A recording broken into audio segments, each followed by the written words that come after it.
I'm here with this little critter. What is called a man-bear-pig, and he's a very dangerous little critter. If you see me, check this and stick at him. Ready? Oh, crikey, he's an angry beggar. Oh my God, what's that? Oh, crikey!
And now for something completely different.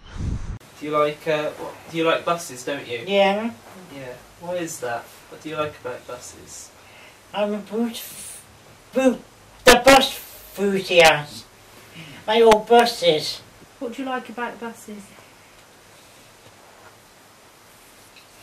The old buses. The old double deckers used to have in Bristol. Chapter 1. What is Prader-willi? Prader-willi syndrome is a complex genetic disorder in which affected individuals suffer from obesity. Other conditions that are caused by Prader-willi syndrome are hypogonadism, hypertonia, dysfunction of central nervous system, and endocrine glands. This disorder is relatively uncommon and affects only 1 person in 15,000 individuals. It affects both individuals equally. Because this disorder is very rare, there is not much study have been done on it. Prader-willi syndrome was first documented in 1956 when endocrinologists Prader, Willi, and Lampard were observed abnormalities of this condition in babies. Further studies was carried out in 1960s and confirmed these abnormalities and identified the syndrome into 2 clear phases. Phase 1 is a prenatal and neonatal phase in which affected individual of this syndrome would show diminished fetal activity and poor muscle tone. Phase 2 occurs during childhood period in which the affected individual develop uncontrollable hunger drive. And now for something completely different. This is Prader-willi!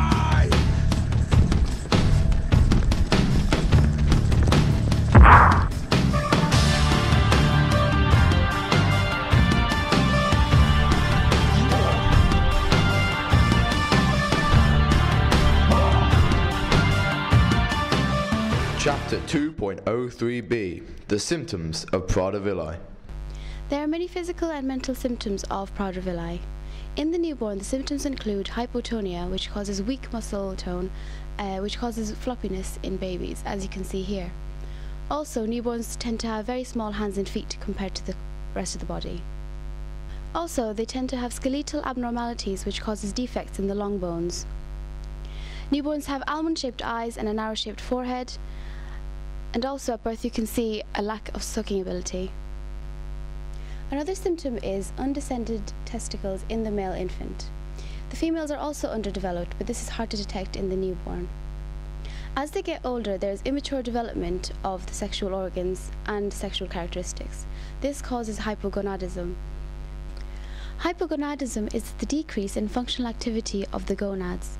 This leads to lack of facial hair, a small stature, a small testicular volume, a decrease in libido, and impotence in males. A patient with Prader-willi has delayed motor development and slow mental development. They often have obsessive-compulsive behavior and may hoard possessions and show repetitive habits. Patients develop an insatiable appetite, which causes chronic overeating. This is known as hyperphagia. There is a rapid weight gain, which leads to severe obesity. This can result in diabetes, strain on the heart, lungs and skeleton, and even an early death. So what was he like when he was first born as a baby? Did you notice anything He was like, unusual? he wasn't like any of the other babies. He was jaundiced. I don't think that had much to do with it. He was small. He was floppy. He was weak. He was lifeless. He had no suck. He couldn't feed. I tried and tried and tried, and the nurses just, oh, you're no good, you're hopeless, we'll put him on the bottle. I was made to feel awful. He didn't smile till he was 3.5 months.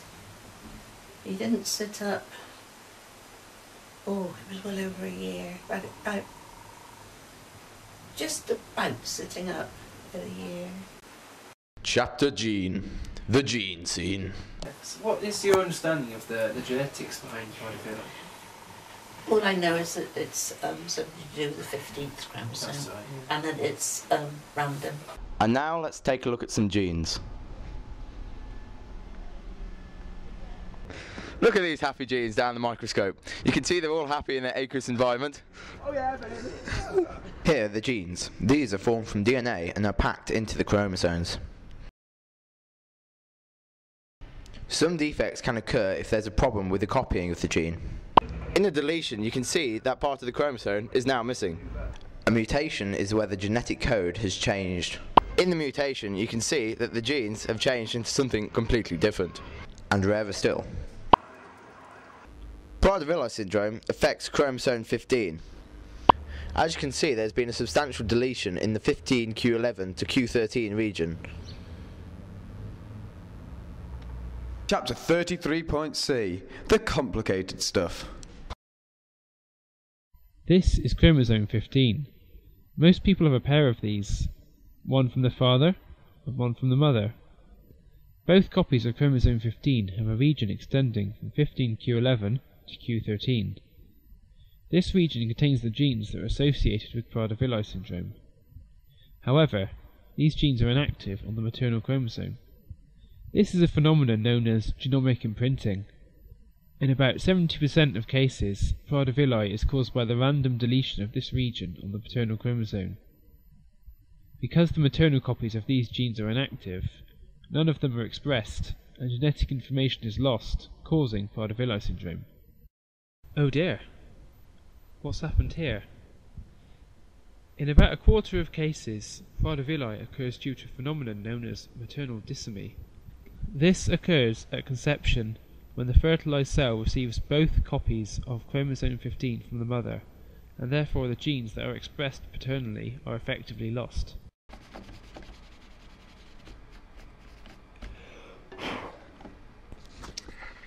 Now, Prader-willi syndrome may also arise from gene translocation or imprinting errors involving the paternal chromosome 15. This acts to inhibit the genes involved in Prader-willi syndrome. Now, there's also a syndrome called Angelman syndrome, which, like Prader-willi, involves genes in the 15q11 to q13 region, which are also subject to genomic imprinting. However, the genes in question are only active on the maternal chromosome. If there is deletion in this region of the maternal chromosome, or paternal disomy, Angelman syndrome occurs instead of Prader-willi. Because of this, Angelman is known as the sister syndrome of Prader-willi. And now for some